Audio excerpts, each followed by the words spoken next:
Hello friends, welcome back to my YouTube channel. ಎಲ್ಲರೂ ಹೇಗಿದ್ದೀರಾ? ಎಲ್ಲರೂ ಆರಾಮಾಗಿದ್ದೀರಾ ಅಂತೇಳಿ ಅಂದ್ಕೊಳ್ತಾ ಇದ್ದೀನಿ.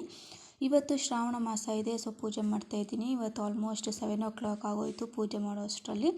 ನನಗೆ ಸ್ವಲ್ಪ ಬೆಳಗ್ಗೆನೇ ಬೇಗ ಅಂದರೆ 6 ಗಂಟೆ ಅಥವಾ 6:30 ಒಳಗಡೆ ಪೂಜೆ ಮಾಡೋದು ಅಂದರೆ ತುಂಬಾ ಇಷ್ಟ ಆಗುತ್ತೆ. ಬೆಳಗ್ಗೆನೇ ನಾನು 4:45ಗೆಲ್ಲ ಎದ್ಬಿಟ್ಟಿರ್ತೀನಿ. ಸೊ ಮನೆ ಒಳಗಡೆನೇ ಎಲ್ಲ ಕೆಲಸ ಮುಗಿಸ್ಕೊಂಡು ನಂತರ ನಾನು ಹೊರಗಡೆ ಹೋಗಿ ಕಸ ಎಲ್ಲ ಗುಡಿಸಿ ಬಂದು ಫ್ರೆಶ್ ಅಪ್ ಆಗಿ ಪೂಜೆ ಮಾಡೋದು. ಇದೇ ನನ್ನ ಪ್ರತಿನಿತ್ಯದ ಒಂದು ಬೆಳಗಿನ ರೂಟೀನ್ ಅಂತಲೇ ಹೇಳ್ಬೋದು. ಇವತ್ತು ಅಮಾವಾಸ್ಯೆ ಪೂಜೆ ಅಲ್ವ, ಹಾಗಾಗಿ ನಿಂಬೆಹಣ್ಣು ತೆಂಗಿನಕಾಯಿ ಎಲ್ಲನೂ ಪೂಜೆಗಿಟ್ಟಿದ್ದೀನಿ. ನಿಂಬೆಹಣ್ಣ ಯಾವಾಗಲೂ ಅಷ್ಟೇ 2 ಹೋಳಿಗೆ ಮಾಡಿ, ಒಂದರಲ್ಲಿ ಅರಿಶಿನ ಹಾಗೆ ಒಂದರಲ್ಲಿ ಕುಂಕುಮನ ಹಚ್ಚಿ ನಾವು ಆ ಕಡೆ ಒಂದು ಈ ಕಡೆ ಒಂದು ಬಾಗಿಲಲ್ಲಿ ಇಡಬೇಕಾಗುತ್ತೆ. ಅದೇ ರೀತಿ ತೆಂಗಿನಕಾಯಿನೂ ಅಷ್ಟೇ, ಅದನ್ನು ಆ ಕಡೆ ಒಂದು ಈ ಕಡೆ ಒಂದು ಇಟ್ಟು ಪೂಜೆ ಮಾಡೋದು. ಇಲ್ಲಿ ಏನಾದರೂ ಕಣ್ಣು ದೃಷ್ಟಿ ಇದ್ದರೆ ಅದು ಕೂಡ ಕಡಿಮೆ ಆಗುತ್ತೆ.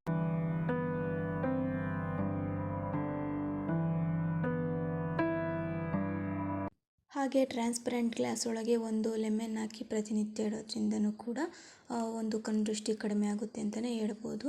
ಅದನ್ನು ಒಂದು ವಾರಕ್ಕೊಂದ್ಸಲ ಅಥವಾ ಅಮಾವಾಸ್ಯೆ ಬಂದರೆ ಅಥವಾ ನಿಮಗೆ ಯಾವಾಗಾದರೂ ಚೇಂಜ್ ಮಾಡಬೇಕು ಅನಿಸಿದರೆ ಆ ನೀರನ್ನ ಚೇಂಜ್ ಮಾಡಿ ಲೆಮನ್ನ ಅದನ್ನೇ ಹಾಕ್ಕೊಳ್ಳಿ. ನಿಂಬೆಹಣ್ಣು ಕೆಟ್ಟೋಗೋ ತನಕ ನೀವು ಅದೇ ನಿಂಬೆಹಣ್ಣನ್ನೇ ಯೂಸ್ ಮಾಡ್ಬೋದು. ಒಂದು ವೇಳೆ ನಿಂಬೆಹಣ್ಣು ಏನಾದರೂ ಕೆಟ್ಟೋಯಿತು ಅಂತ ಹೇಳಿದರೆ ಮನೆಯಲ್ಲಿ ಪಕ್ಕ ಕಣ್ಣು ದೃಷ್ಟಿ ಆಗಿದೆ ಅಂತಲೇ. ಅವಾಗ ನೀವೇನು ಮಾಡಬೇಕಂತ ಅಂದರೆ ಆ ನಿಂಬೆಹಣ್ಣನ್ನು ತೆಗೆದುಬಿಟ್ಟು ಬೇರೆ ಒಂದು ಗಿಡದಲ್ಲಿ ಅಂದರೆ ಗಿಡದ ಕೆಳಗಡೆನೇ ಹಾಕ್ಬಿಟ್ಟು ನೀವು ಹೊಸ ನಿಂಬೆಹಣ್ಣನ್ನ ನೀರೊಳಗೆ ಹಾಕ್ಕೊಳ್ಳಿ. ಇದರಿಂದ ಕೂಡ ಕಣ್ಣು ದೃಷ್ಟಿ ಬೇಗನೆ ಕಡಿಮೆ ಆಗುತ್ತೆ ಅಂತಲೇ ಹೇಳ್ಬೋದು. ಇನ್ನು ನಾನಿವತ್ತು ಮಾರ್ನಿಂಗಿಂದನೂ ಕಿಚನ್ ಕಡೆ ಬಂದೇ ಇರಲಿಲ್ಲ. ಅಮ್ಮನೇ ಅಡುಗೆ ಮಾಡಿಬಿಟ್ಟಿದ್ರು, ರೊಟ್ಟಿ ಹಾಗೆ ಎಣ್ಗಾಯಿ ಪಲ್ಯ ಮಾಡಿದರು. ಹಾಗಾಗಿ ನನಗೆ ಇವತ್ತು ಶೂಟ್ ಮಾಡ್ಕೊಳ್ಳೋದಕ್ಕೂ ಕೂಡ ಆಗಲಿಲ್ಲ. ಇನ್ನು ನನಗೆ ಇವತ್ತು ಬೆಳಗಿಂದನೂ ಬ್ಲೌಸ್ ಸ್ಟಿಚಿಂಗ್ ಮಾಡೋ ಕೆಲಸದಿಂದನೇ ಟೈಮ್ ಆಗಿಬಿಡ್ತು. ಇನ್ನು ಇದು ನಾನು ನೆಕ್ಸ್ಟ್ ನೋಡ್ಕೊಳ್ಳೋಣ, ಅಂದರೆ ಸಂಜೆ ಏನಾದರೂ ಮಾಡ್ಕೊಳ್ಳೋಣ. ಸದ್ಯಕ್ಕೆ ಇವಾಗ ಏನಾದರೂ ಒಂದು ಒಳ್ಳೆ ರೆಸಿಪಿ ಮಾಡಿಬಿಟ್ಟು ಮನೆಯವರಿಗೆಲ್ಲ ಕೊಡೋಣ ಅಂತೇಳಿ ಪನ್ನೀರ್ ರೋಲ್ ಮಾಡೋಣ ಅಂತ ಎಲ್ಲದನ್ನು ರೆಡಿ ಮಾಡಿ ಇಟ್ಕೊಂಡಿದ್ದೀನಿ. ಹಾಗೆ ಪನ್ನೀರ್ ರೋಲ್ನ ಹೇಗೆ ಮಾಡೋದು ಅಂತೇಳಿ ತೋರಿಸ್ಕೊಡ್ತಾ ಇದ್ದೀನಿ. ಮೊದಲು ಒಂದು ಬೌಲಲ್ಲಿ ಮೊಸರು, ಉಪ್ಪು, ಅಚ್ಕಾರದ ಪುಡಿ, ಅರಿಶಿನ ಪುಡಿ, ಧನಿಯಾ ಪುಡಿ, ಜೀರಿಗೆ ಪುಡಿ, ಗರಂ ಮಸಾಲ ಹಾಗೆ ಪನ್ನೀರ್ ಹಾಕಿ ಮಿಕ್ಸ್ ಮಾಡಿ ಇದನ್ನು 20 ಮಿನಿಟ್ಸ್ ಎತ್ತಿಡಬೇಕು.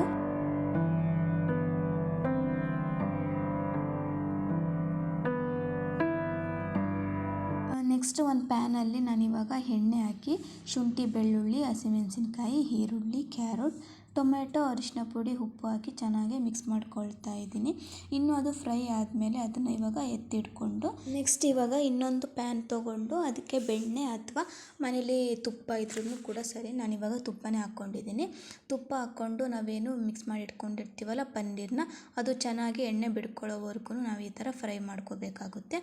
ವೆಜಿಟೇಬಲ್ ಫ್ರೈ ಒಳಗೇ ಈ ಪನ್ನೀರ್ ಕೂಡ ಮಿಕ್ಸ್ ಮಾಡಿಕೊಂಡು ಅದ್ರ ಮೇಲೆ ಟೊಮೊಟೊ ಕೆಚಪ್ ಹಾಕ್ಕೊಂಡು ಒಂದು ಸಲ ಚೆನ್ನಾಗಿ ಮಿಕ್ಸ್ ಮಾಡಿಕೊಂಡ್ರೆ ಗ್ರೇವಿ ತುಂಬಾ ರುಚಿಯಾಗಿ ಬರುತ್ತೆ. ಇನ್ನು ನಾನು ನಿಮಗೆಲ್ಲ ಹೇಳೋದಿಷ್ಟೇ, ಈ ಪನ್ನೀರ್ ತುಂಬಾ ರುಚಿಯಾಗಿದೆ. ನೀವು ಕೂಡ ಒಂದ್ಸಲ ಮನೆಗೆ ಟ್ರೈ ಮಾಡಿ ನೋಡಿ, ಮನೆಯವರೆಲ್ಲ ಇಷ್ಟಪಡ್ತಾರೆ. ನಾವು ಏನೇ ಅಡುಗೆ ಮಾಡಿದ್ರೂ ಕೂಡ ಮನೆಯವರು ಅಂದರೆ ಇಷ್ಟಪಟ್ಟು ತಿಂದ್ರೇ ನಮಗೂ ಕೂಡ ಖುಷಿ ಅಲ್ವಾ. ಇವಾಗ ರೋಲ್ಗೆ ಚಪಾತಿ ಬೇಕಲ್ವ, ಹಾಗಾಗಿ ಚಪಾತಿ ಉತ್ಕೊಳ್ತಾ ಇದ್ದೀನಿ.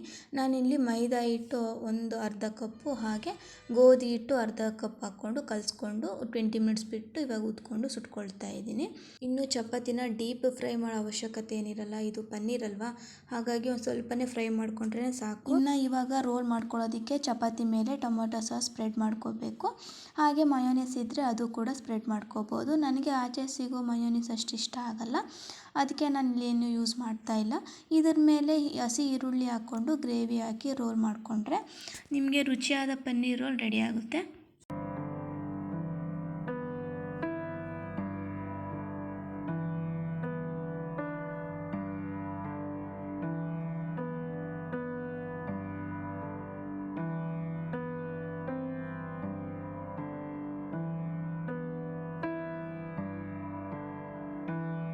ಪನ್ನೀರ್ ರೋಲ್ ಮಾಡೋಷ್ಟರಲ್ಲಿ ಸಂಜೆ 4 o'clock ಆಗೋಗ್ಬಿಟ್ಟಿತ್ತು. ಅದಾದಮೇಲೆ ಮತ್ತೆಲ್ಲ ಕ್ಲೀನೆಲ್ಲ ಮಾಡಿಕೊಂಡು ಸಂಜೆ ಪೂಜೆ ಎಲ್ಲ ಮುಗಿಸಿ ಇವಾಗ ಸ್ವಲ್ಪ ಕಾಫಿ ಮಾಡೋಣ ಅಂತೇಳಿ ಕಾಫಿ ಮಾಡ್ತಾಯಿದ್ದೀನಿ. ಕಿಚನ್ ಕೂಡ ಅಷ್ಟೇ, ನಮ್ಮದು ಏನೇ ಅಡುಗೆ ಮಾಡಿದ್ರು ಅದು ನೆಕ್ಸ್ಟ್ ಮೊಮೆಂಟೇ ನಾವು ಕ್ಲೀನಿಂಗ್ ಕೆಲಸ ಮುಗಿಸ್ಕೊಂಡ್ಬಿಟ್ರೆ ಯಾವುದೇ ರೀತಿ ಡಸ್ಟ್ ಕೂಡ ಅಡುಗೆ ಮನೆಯಲ್ಲಿ ಇರೋದಿಲ್ಲ. ನಾವು ಅಡುಗೆ ಮಾಡಿದ್ರೇ ಸ್ವಲ್ಪ ಸ್ಟ್ರೆಸ್ ಜಾಸ್ತಿ ಆಗಿರುತ್ತೆ. ಹಾಗಾಗಿ ನಾವು ಯೂಶ್ವಲಿ ಏನು ಮಾಡ್ತೀವಿ ಅಂತೇಳಿದ್ರೆ ಬಿಡು ಆಮೇಲೆ ನಾವು ಕ್ಲೀನ್ ಮಾಡ್ಕೊಳ್ಳೋಣ ಅಂತೇಳಿ ಬಿಟ್ಬಿಡ್ತೀವಿ. ಸೊ ನಿಜವಾಗ್ಲೂ ಅದೇ ದೊಡ್ಡ ತಪ್ಪು ಮಾಡೋದು. ನೆಕ್ಸ್ಟ್ ಮೊಮೆಂಟ್ ನಾವು ಕ್ಲೀನ್ ಮಾಡ್ಕೊಂಬಿಡಬೇಕು, ಅವಾಗೇ ನಮ್ಮದು ಏನೇ ಒಂದು ನೆಗೆಟಿವ್ ಇದ್ರೂ ಆಚೆ ಹೋಗುತ್ತೆ. ಇನ್ನು ನಾನು ಸಂಜೆ ಆದರೆ ಈ ರೀತಿ ಕಾಫಿ ಮಾಡಿಕೊಂಡು ಒಬ್ಬಳೇ ಕಾಮ್ ಆ್ಯಂಡ್ ಪೀಸ್ಫುಲ್ಲಾಗಿ ಕಾಫಿ ಕುಡಿಯೋಕ್ಕೆ ನಾನು ಟ್ರೈ ಮಾಡ್ತಾ ಇರ್ತೀನಿ.